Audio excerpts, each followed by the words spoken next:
125篇第1节说：“倚靠耶和华的人，好像锡安山，永不动摇。”弟兄姐妹们，我们一起站立起来，来赞美上帝。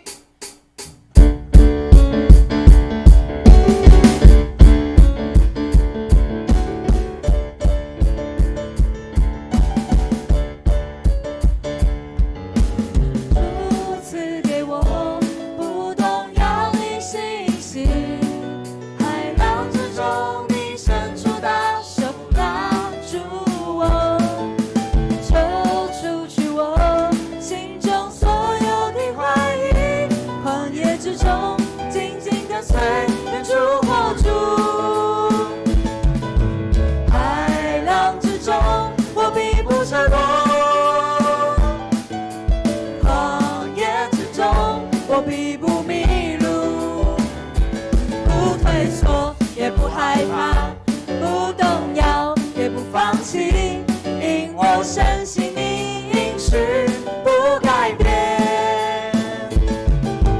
困难之中我仍然赞美，疑惑之中我仍然祷告，心在水面的信心，刚强壮胆的前进，我的神必在前面为我征战。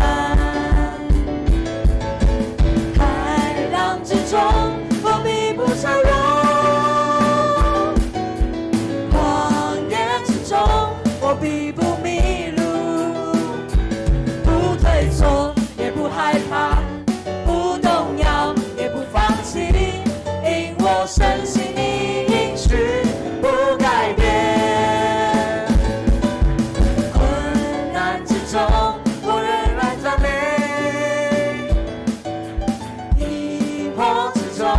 我仍然祷告，心在水面的信心，刚强壮胆的前进，我的神必在前面为我征战。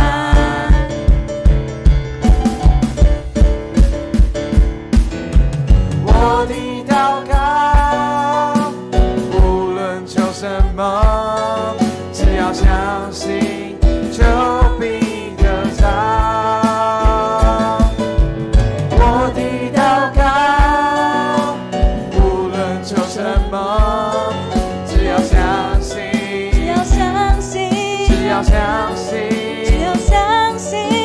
相信就必得着，海浪之中我必不沉沦，旷野之中我必不迷路，不退缩也不害怕，不动摇也不放弃，因我深信你应许不改变。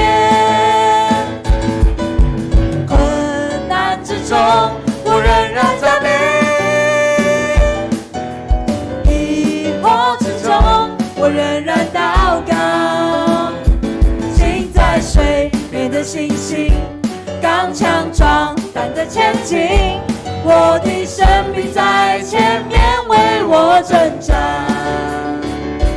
心在水面的信心，刚强壮胆的前进，我的神必在前面为我征战。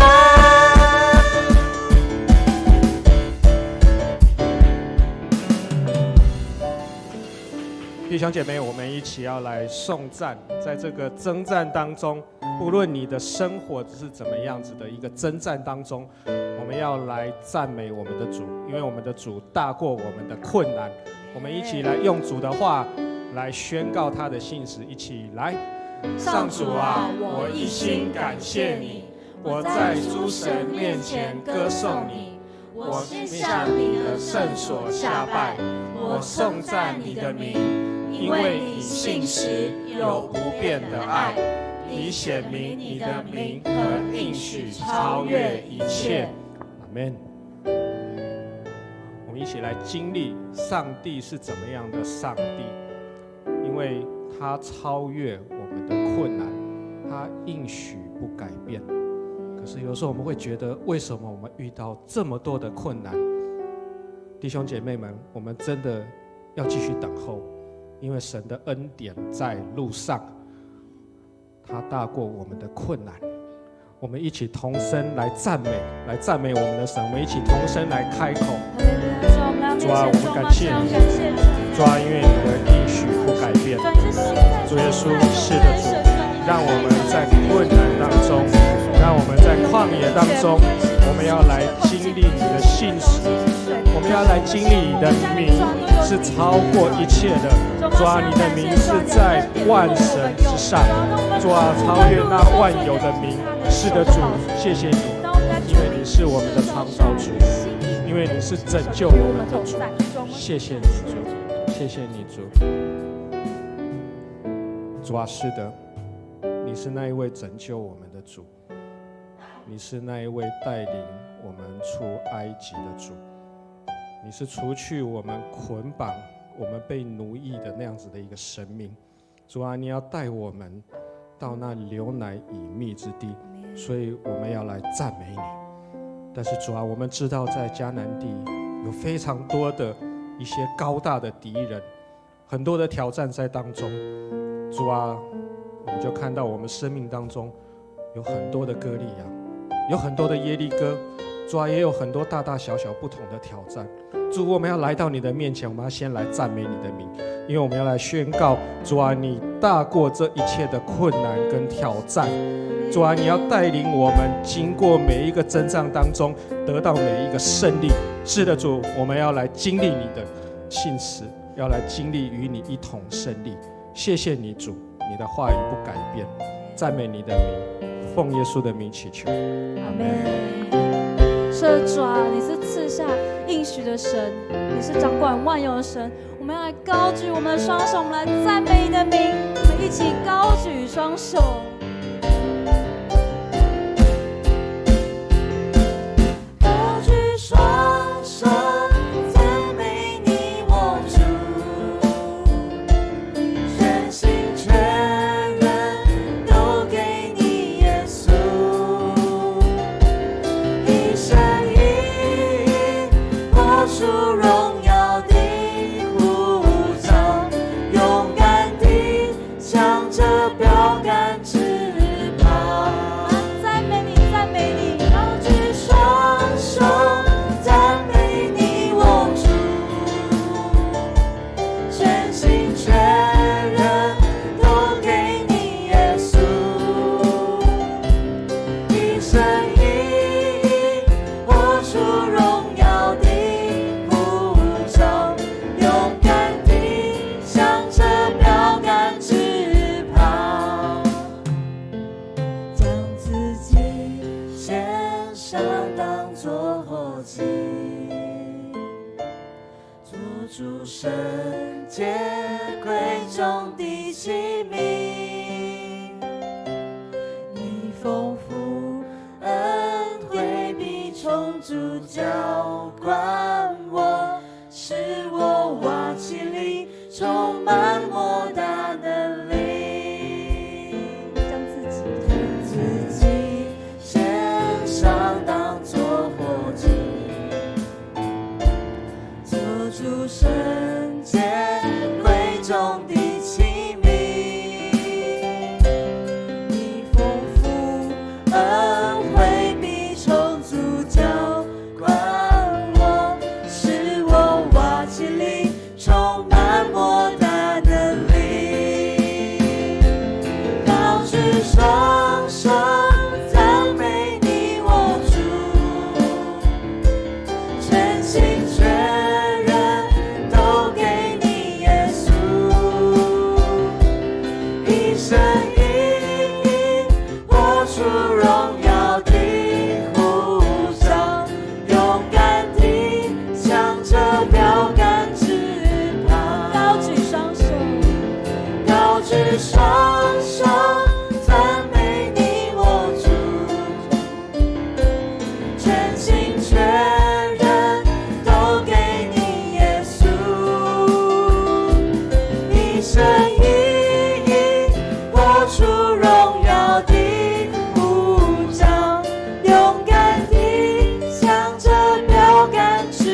举双手，主，我们来赞美你，我的主啊！主啊，我们全心全意都要献给你。主啊，因为我们是你的人，我们的生命原是无用，我们的生命原来是破碎，我们的生命原来是那人家看不起的，我们的生命原来是那破碎不堪。但主因着你，因着你愿意为我们上十字架，唯有你，唯有你在我们还是罪人的时候，你就愿意为我们死。主啊，你的为我们死不是轻轻松松，主啊，你为我们死是跟我们人一样，我们尝尽所有人间的被唾弃、被背叛、被骂、被嘲讽、被轻视、被鄙视，甚至你的血跟我们一样的，被挂在十字架上之前的鞭打是这么真实，那个钩，那个鞭打的是一个钩，是一个倒钩，打进去的，再冲回来的是皮绽肉开，一点一点的死。主，我们谢谢你。这世上有谁愿意为我们死？在众生之中，谁愿意为我这卑微的人死？只为了救我们，只为了救赎我们，给我们新的机会，重新再来。谢谢你，因着你我们的活过来，谢谢你，因着你主我们的生命有意义，因着你我们即便知道我们最后我们的肉体会死，但是我们的灵魂，我们死之后会在你那里，我们是有永远的盼望。主，因着这样现今的机会，就是要我们这个时刻我们要为你而活，因为你呼召我们，你把我们叫出来，从那罪恶中，从那惰性中，从那些不堪当中，你叫我们出来。主，我们就要属于你。主，我们为你而活。主，我们为此献上感谢，让我们的生命有意义。谢谢主，我们这样祈求祷告，奉耶稣基督的名求，阿们。亲爱的弟兄姐妹，我们要一起来领受神给我们的话语，我们一起来看这位神他怎么爱我们，他用他的爱，他的爱是什么呢？他的爱就是仁慈至善，好不好？我们一起来读这个诗篇，为你自己来读，因为我们的主对你来说。我们一起来请。上主仁慈至善，我们的上帝满有怜悯。上主保护单纯的人，我在危难时他救了我。我的心啊，要恢复安宁，因为上主一向恩待我。阿们。敬爱的弟兄姐妹，我们的主救了你，跟救了我。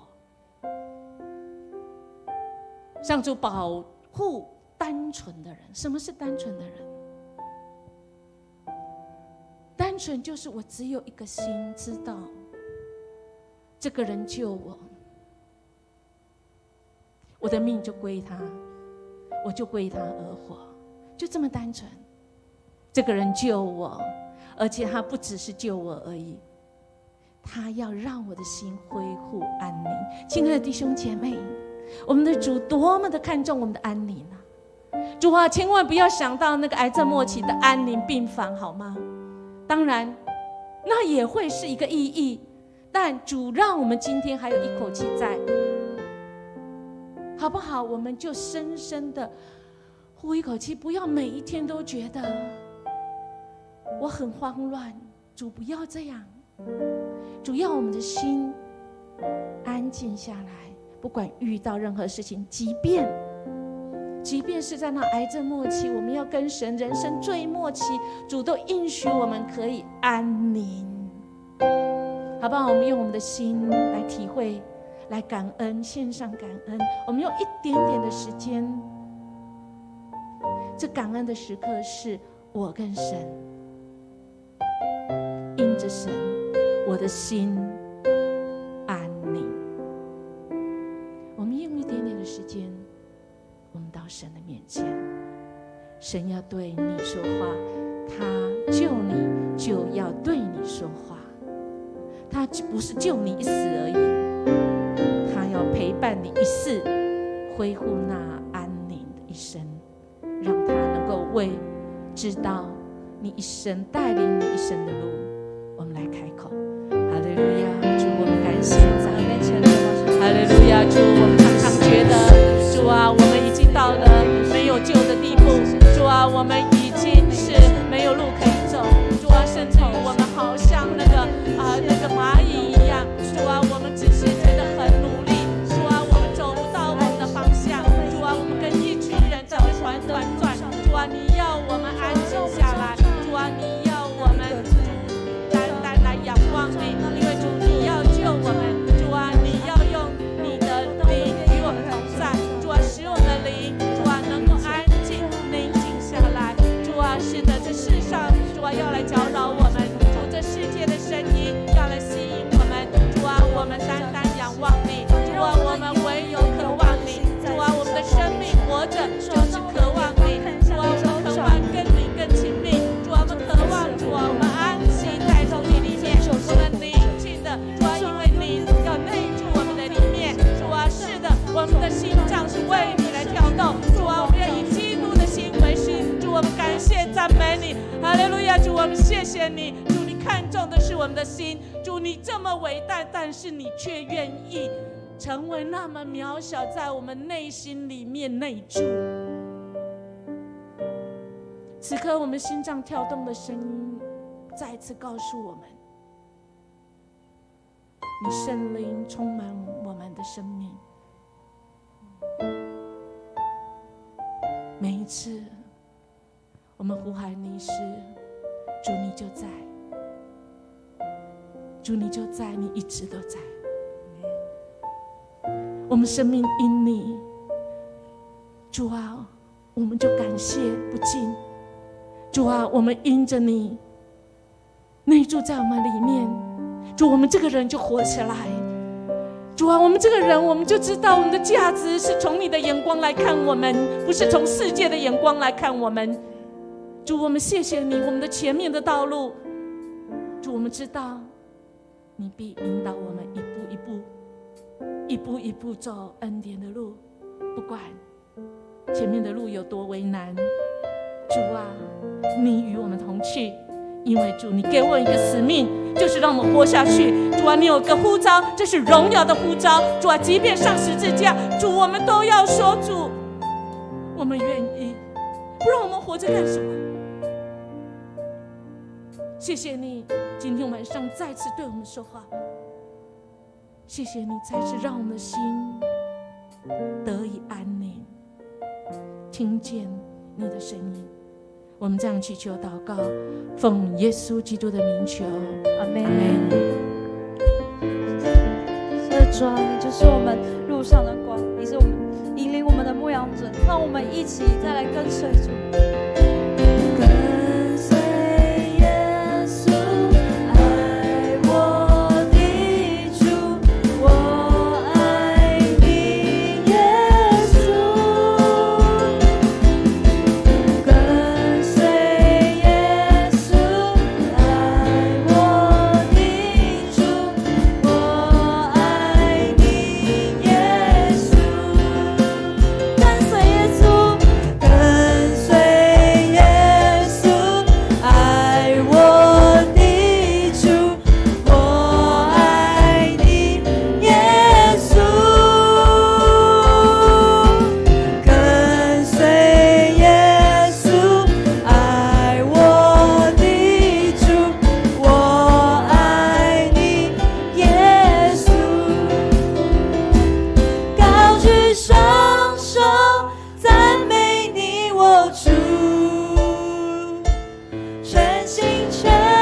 中的器皿，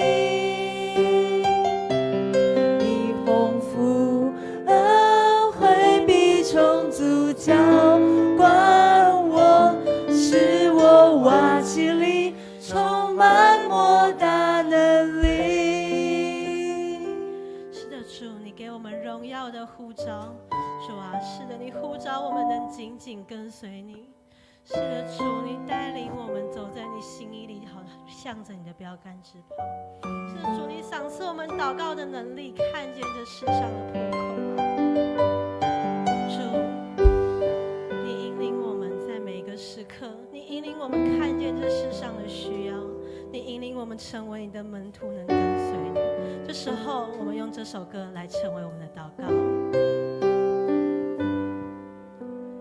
站在破口中，为这时代呼求，流泪如河，信心如水，祈求不疲倦。我们的呼求要震动这时代，靠着圣灵祷告的火来焚烧我们。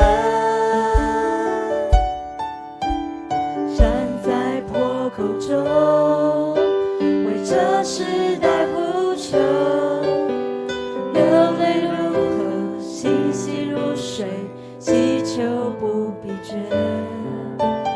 我们的呼求要震动这时代，靠着圣灵祷告的火来焚烧我们。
所说的话每一句都是是的，唯有他的能力直到永远，唯有他话语直到万代。我们要来祷告，我们要为我们自己的生命来祷告，我们要恳求主的赦免，主的话语带来赦免，主的话语带来认罪，主的话语更是带来恩典。我们要一起用他的话语来宣告，即使是现在，我们仍然可以转回到他的面前。不管你在什么样的境况中，不管线上在现场，我们都要来这样的祷告。我们要一起来说这段经文。上主说，即使现在你们仍然可以进食、哭泣、哀嚎，诚心悔改，归向我。光撕裂衣服毫无用处，要诚心悲伤悔罪，归向上主你们的上帝吧。他有恩典，充满怜悯。他不轻易发怒，有丰盛的慈爱，他随时愿意饶恕。也许上主你们的上帝会改变主意，丰丰富富的赐福给你们，那时你们就能向他献上五谷美酒。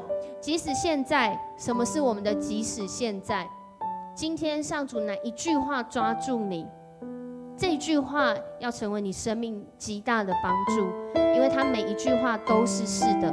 所以当我们来到面前恳求主的赦免，有时候是要恳求主让我们从那个自己认为的话语中被释放出来，要领受他话语中的应许。他话语中的应许可能是要你哭泣，要你哀嚎，要你诚心悔改。可是他的话语可能是要你不轻易发怒，因为他有丰盛的慈爱，因为他不轻易发怒，他要饶恕你的罪。他是一个充满怜悯的主，他的话语可能对你来说是丰丰富富，要赐福给你。我们不要再抓住自己的话语，我们要回到他的话语，我们要归向他的话语，我们要活出他的话语。我们一起在这个时候，我们要开口来祷告，恳求主的赦免，主释放我们进入在他话语当中。我们一起开口来祷告。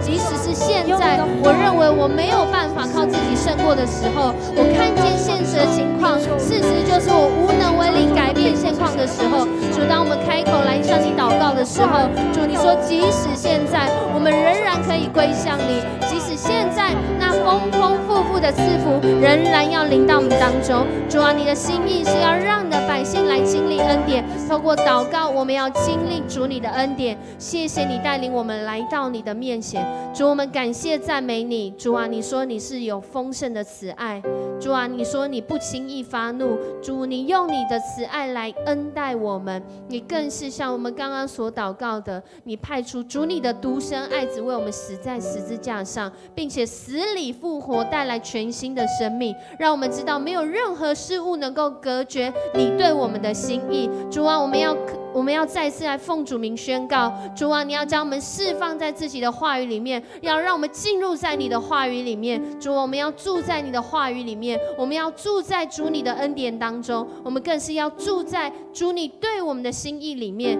主啊，在此时此刻，在我们当中有许多的人，他们带着自己的困难来到你的面前，他们带着自己的好像无能为力，无法改变到你的面前。主，你说即使现在，主啊，在你的里面，你的话语仍然能够成就在我们的身上。主，我们要恳求主你的恩典，在今天的晚上，在这个新春结束之后的第一个祷告会，我们要来到你的面前，宣告2023要经历你，要经历你。祷告在那个时刻要经历你，祷告在此时此刻要经历你。谢谢你带领我们来到你的面前，我们要完全的向你赞美，我们要完全向你感恩，我们也要完全的颂赞主你的恩典，因为你的恩典是多而又多，是我们无法想象的。当我们来寻求你，主，你说你我们若寻求你，要我们寻见。主，谢谢你带领我们在今天的祷告会当中，当我们这样祷告，我们自己就要来经历。这样祷告，奉主耶稣的名求，阿们。我们坐下之前，我们拍手，将掌声献给我们的神。请坐。感谢主的恩典带领我们在今天祷告，就是这个时刻。祷告就是这个时刻。祷告就是什么样的时刻呢？祷告就是为了应许时刻，为了应许发生的时刻。神的话在你的生命当中成就了吗？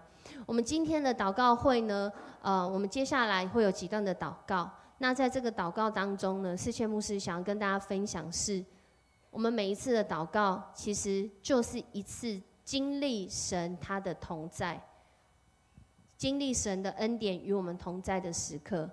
什么时刻？有人问，到底要在哪里敬拜神？到底在哪里才是那个人与神相遇的时刻？我们都知道，敬拜就是会遇见神的时刻，就是一个要跟神来恢复那个次序，恢复在他里面恩典的时刻。有人这样问耶稣，耶稣回答他：很多时候我们用在敬拜上，但我觉得也是用在祷告上。用在祷告上，就是敬拜他的人必须要以心灵和真诚敬拜。我一直觉得更准确的说，是心灵和真理的敬拜。唯有神可以带领我们到真理的里面来敬拜他。所以当我们每次祷告，其实是在把我们自己拉回到那个真理的时刻，拉回到那个真理的里面去享受主的话语，它会应验在我们的生命当中。所以我们要开口，我们要来为我们肢体跟身心灵祷告。我们一起来读这段经文，请年轻人呐，要留心我的话，听从我的教训，不要让他们溜走，要记住他们，铭刻于心。因为得到他们，就是得到生命，而找健康。所思所想要谨慎，因为生命是由思想定型的。我们都知道这一段话，如果在和合本，就是你要保守你心，胜过保守一切，因为一生的果效是由心发出。当我们很多的时候，我们在为身心灵祷告的时候，我们都在求健康。这段经文却说到什么叫健康，就是当神的话入住在我们的心的时候，铭刻在我们的心的时候，我们好像一个得着生命、得着健康的人。所以我们要来为我们弟兄姐妹的身心灵祷告的时候，恳求主的话语，他的话语带有医治的大能，他的话语让我们的家人能够彼此相爱、互相包容，他的话语能够安慰我们无法安慰的人。我们可能不知道怎么安慰，但是他的话语要带来极大的安慰。所以这个时刻，在你生命当中，哪一些人需要你为他来祷告，我们在这个时候，我们就开口来祷告。神的话语进入在他生命当中，他就要得着生命，要得着健康。我们一起开口，为我们当中需要的弟兄姐妹，我们一起开口来祷告。感谢赞美你，谢谢你让我们有这样的一个恩典跟可以带着权柄来到你的面前，为我们的肢体在当中身心灵受创的，主啊，他们的身心灵需要恢复的，需要健康的，恳求主的话语引导他们的生命，因为主的话语要使人得着生命，得着健康。当我们在这里开口祷告的时候，主啊，你就在你的话语里面要来医治你的百姓，医治那寻求你的人，医治那渴慕你临在的人，医治那渴望得着生命、得着健康的人。主更是得着爱的人。主啊，在我们当中许多的人在新的一年需要的，真的就是主你的爱，需要的就是主你的话语，需要的就是主你对他们那心意的成就。主啊，当我们来寻求你的时候，主你就带领我们每一个家庭、每一个家庭的成员，要经历在你里面那真实话语的应许，那真实话语的平安。谢谢你带领我们，让我们有这样的福分来到你的面前。主啊，慈爱的天父，孩子到你面前，向你来献上祷告，为着我们的肢体有病痛的，主啊，你知道我们肉体上的痛苦，求主你亲自的来医治。主啊，你也知道我们的伤处，求主你亲自来缠过。无论是我们肉体上的、心灵上的、灵里面的，主啊，你都知道。愿主你的大能，你医治的大能就临到我们，临到我们自己，临到我们的弟兄姐妹，临到我们的肢体当中，让我们真的是透过祷告与主你来连结，就从主你得着能力，从主你得着安慰，从主你得着平安。求主你真的是你的医治运行在我们的当中，带领我们真的是透过祷告来领受从主你而来的平静安稳，得着安慰，赐给我们有从主你来的盼望。无论我们在怎样的境况当中，我们都能够持续的来跟随你。求主你保守看顾我们，看顾我们的肢体，看顾我们的每一个人，看顾我们的身心灵，与我们同在。我们将献上祷告，奉靠主耶稣基督得胜的名，阿们。阿们。我们要继续来祷告，不仅为我们身边的家人肢体来祷告，我们也要为我们的国家来祷告。我们要用这一段经文来再一次从我们的主来领受他的心意。我们一起来读：愿地上万国牢牢记住上主，皈依他；愿万族都敬拜他。上主是王，他统治万国。我们看到我们的过完年之后，我们的行政院整个改组重组内阁我们看到许多的国家有许多的元首，好像我们看见在这个世上有很多执政的、掌权的，我们觉得很厉害，我们觉得好像是可能是依靠，可能是一个帮助，可能是一个需要协商的对象。但是在这当中，我们有没有牢牢记住谁才是掌管万国的上帝？就是我们的神。在诗篇22篇，我们更是从诗人他的口中来领受：愿万国牢牢记住上主，皈依他，唯有他统治万国，而且他不止统治万国，他统治万代。所以当这个新的一年开始的时候，有人说我们是最危险的一年，有人说这是全球最不确定的一年，每一年可能都会是这一年。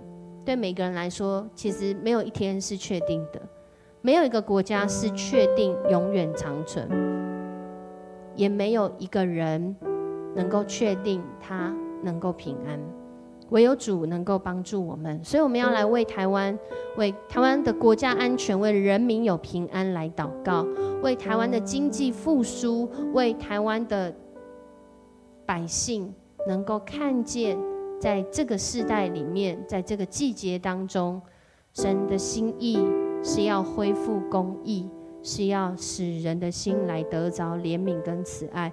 我们也要为疫情，特别春节后，我们看到那数字好像又高涨起来，我们恳求主来保守，能够缓和控制，更是保守。如果我们当中就是有确诊的弟兄姐妹，或是深陷在这个流感一些状况的弟兄姐妹，恳求主的医治来临到他们，为疫情能够缓和控制。这个时候邀请大家，我们一起来为台湾来祷告，一起为这个国家经历谁才是我们的主，谁才是我们的王来祷告，为我们执政掌权者能够领受谦卑的心来经历这个有一位掌权者是我们的创造主，他统管万有。我们在这个时候，我们要一起开口为台湾来祷告，为这块土地来祷告，为人民来祷告。我们开口来祷告。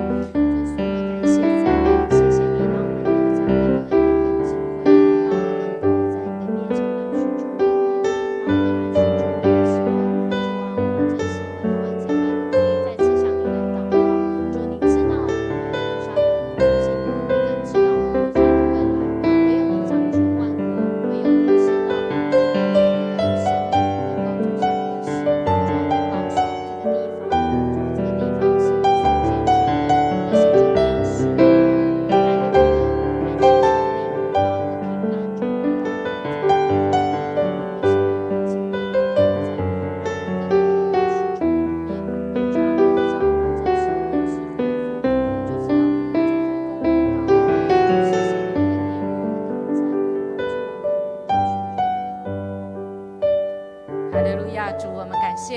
你，主啊，你是我们的主，主啊，你是台湾的主，主啊，你是这美丽宝岛的主，主啊，唯有你是带领我们这艘船的船长。不管国际间怎么说，主啊，不管美国的空军总司令怎么说，怎么预测2025年可能在台湾会有战事，他说我希望我是错的，没有错，主啊，人说的都是错的，唯有你说的才是对。主啊，你哪里会轻看在台湾的每一个你所爱的儿女，还有那些主你所爱你所创造的，你自己应允我们，你不愿意有一个人沉沦，你更不愿意美丽的宝岛沉沦啊！你今天再次来告诉我们，地上万国牢牢记住上主。主啊，你上主说的话才是准确的，主啊，归于你，主啊，才是我们的归属。愿我们万族都来敬拜你，特别是在台湾的各部落、各族群、各民族，主，我们都来敬拜你。你是我们的主，你是统治万国，你是统治万方，主，你是统治整个台湾人民的主。主，我们谢谢你在我们台湾执政掌权者，特别是在过年之后，主啊，你知道，主啊，你知道你的儿子陈建仁弟兄也是我们的现在行政院长。主啊，你知道有多少人在等着看笑话，要多少人等着看他出错，因为这不是称呼你主啊，主啊，你的儿子吗？主啊，你的儿子要站在那个政治的当口下，要站在那个台湾的破口中的时候，主啊，我们是你的儿女们，我们哪有不起来祷告的？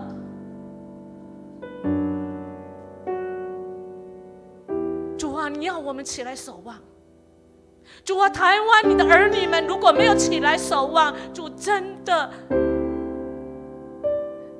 我们可怜啊！就是这个时刻，主啊，台湾就是这个时刻。主啊，你要呼召，主，你那荣耀的呼召就是每一个属你的儿女们都要起来。主啊，每一个台湾的教会的不管是谁，我们都不能置身度外，我们没有一个人是局外人，我们每一个人都要跟我们陈建仁、我们的弟兄、我们的行政院长，主，我们要一起起来经历主你的大能。主，你要我们行公义，我们知道不容易，但主，你与我们一起努力，好怜悯。主啊，我们是人，我们怎么办？怎么有办法像你一样的怜悯？但主，你告诉我们，只要我们求你圣灵的充满。主啊，圣灵的酒果，主，你要我们就是学习像你一样，我们有你的怜悯的心，我们要谦卑下来。特别我们的文武百官的这些官员，有许多位是你的儿子、你的女儿。主，我们恳求你，主啊，你的大能的手与他们同在。主啊，你的旨意让他们真的是行在地上如同行在天上。主啊，让他们不落入那个试探。主啊，让他们主也不成为那个恶者。主，我们恳求你的公义行在我们的台湾。主啊，就从你的孩子，就从你的家中。主啊，就从你的教会做起。主，我们谢谢你，你让我们每一个人都回应你荣耀的呼召。主，我们定义每一天为我们的国家一件事情祷告就好。主，特别是我们的行政院长，你的孩子陈建仁弟兄，主，我们仰望你。主啊，我们愿台湾，我们全岛都是成为福音的美丽的宝岛，愿一切的荣耀都要归给你。主，我们感谢赞美你，我们这样祈求祷告，奉主耶稣基督的名求，阿们，阿们。我们要持续来祷告，我们为我们的国家祷告，我们更是为我们的信仰群体。当我们的信仰群体活出那属神的生命的时候，在这个土地上，许多人就要来经历，经历什么呢？我们一起来读，我们很熟悉但是很多时候，我们领受这个军装是为了什么呢？我们一起来读这段经文。你们要以救恩做头盔，以上帝的话做圣灵所赐的宝剑。你们要在祷告中祈求上帝的帮助，常常随从圣灵的带领祷告，要事事警醒，不可放松，要不断的为信徒们祷告，也要为我祷告，求上帝赐给我适当的话，使我在开口的时候，能够大胆传扬福音的奥秘。我们看这段经文，知道为什么要祷告了吗？这段经文很多时候会用在个人要回应属灵的征战，回应在这个世代邪恶的世代。但是在这段经文当中，还有一个福音的奥秘，是我们在祷告中要祈求上帝的帮助。在祷告中会让我们随从圣灵的带领祷告。也就是我们要祷告的时候，很多时候可能你突然早上很早起床，你突然一个想法经过，可能是圣灵提醒你要祷告。而这个祷告里面也讲到，在今年我们为什么要一起聚集在这里祷告？我也可以在我的家里祷告，我每天都有花时间 QT 灵修，我都有迦南之声，我为什么还要来祷告会祷告？因为要求上帝赐给我们适当的话，使我知道在什么时候，就为了那应许的时刻，我要开口，能够大胆传讲福音的奥秘。我就知道是这个时刻，要不然有时候我们真的很不确定，我们很挣扎，到底该讲不该讲，该讲不该讲。所以祷告帮助我们掌握时机，掌握先机，掌握神他要运行的神迹的时刻。我们要来为我们的教会祷告，为教会的弟兄姐妹灵命更新来祷告。灵命更新是一辈子都经历的一个恩典，我们也要为教会领受圣灵的能力祷告。每一个被拣选、被差派的人要领受圣灵的能力，为教会双福宣教异象的落实来祷告，也为新年度的事工计划预算来祷告，为教会双福宣教异象的落实。这个礼拜很实际的，我们正在阿嘎培冬令营，就是一个双福宣教异象的落实。透过带来这个社区好像福利的机会，更是让他们的生命，包括我们的同工，在里面经历到福音的机会。我们也要为2月5号的会员合会和执事的补选来祷告，恳求主帮助我们，让我们知道所有的会议、所有的选举，是为了要活出他的心意。在此时此刻，在这个世代，在这个时刻，神的心意是什么？我们领受，我们就要开口来祷告。这个时候邀请大家一起同声开口，为我们的教会群体，我们每一个人就是教会，我们开口来祷告。主，我们来到你的面前，我们要为教会来祷告。主啊，教会就是主你所设立的，教会就是主你所拣选的，教会就是主你所差派的，教会更是主你所坚固的。主，当我们来到你面前祷告的时候，主啊，我们是站在主你话语的根基上面。主，你让我透过祷告，我们要领受那灵命的更新，我们要领受那福音的意象，我们更是领受那实际的行动。主，你也让我们的心智被改换一新，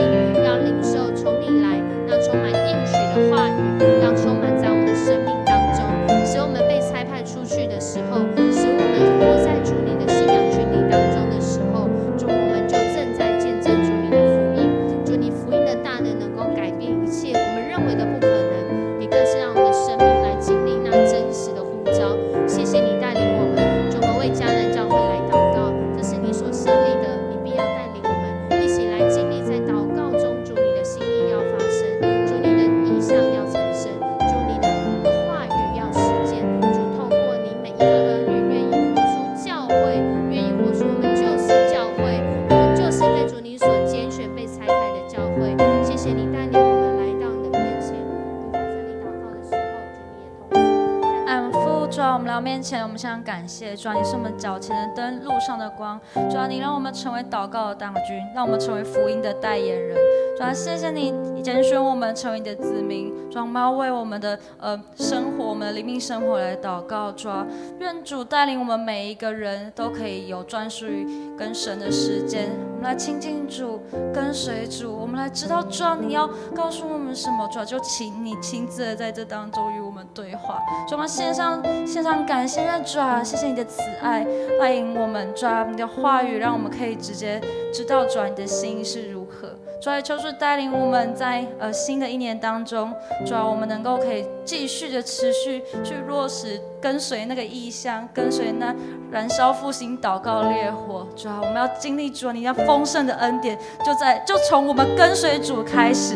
主啊，求主你带领我们在今年的事工，我们的牧养，主啊，都有你的恩典与我们同在。真的是感谢神，在今年主啊，在这个礼拜主啊的冬令营，不只是带福音给我们现在来这社区来的孩子们，也是带福音给现在在服事的同工们。主要在经历服事当中的重新再建造。主要谢谢你的恩典与我们同在，也求主保守看顾在2月5号的和会选举上，主要赐予我们来自于神的智慧。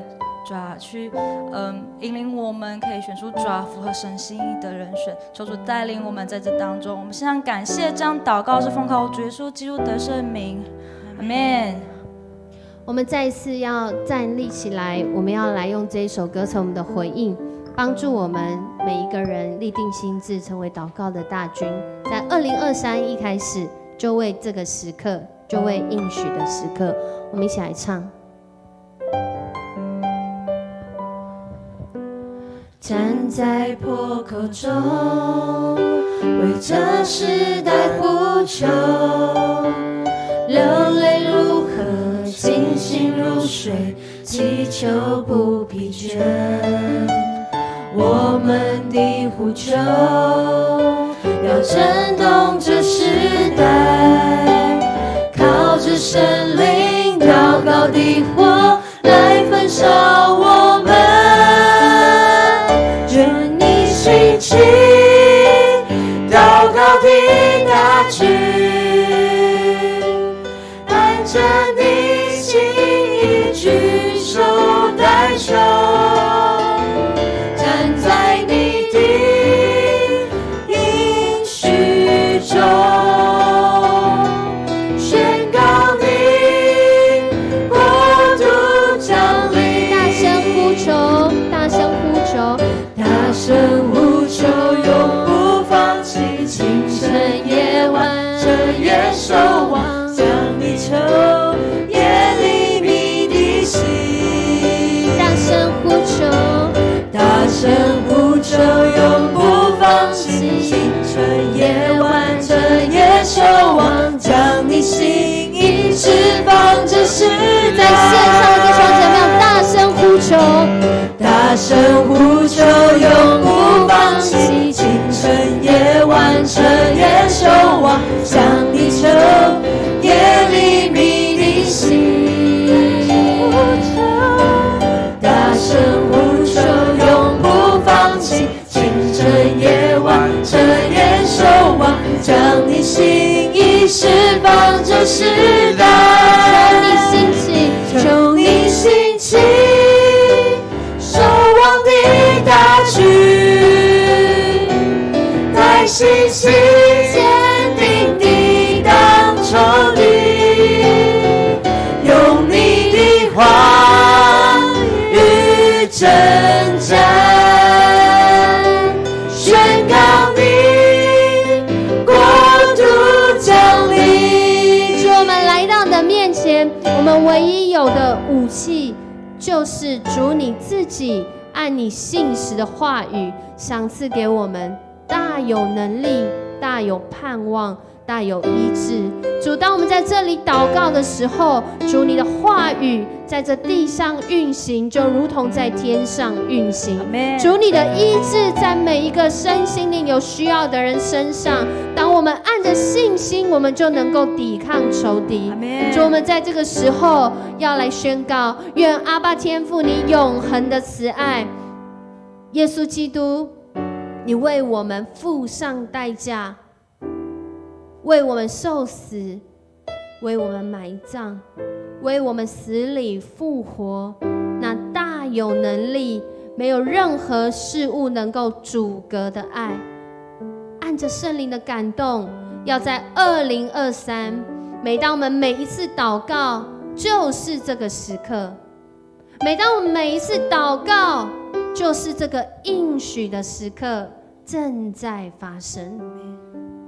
主，你的恩典，让每一个相信的人要来领受，要来享受，也不只是忍受。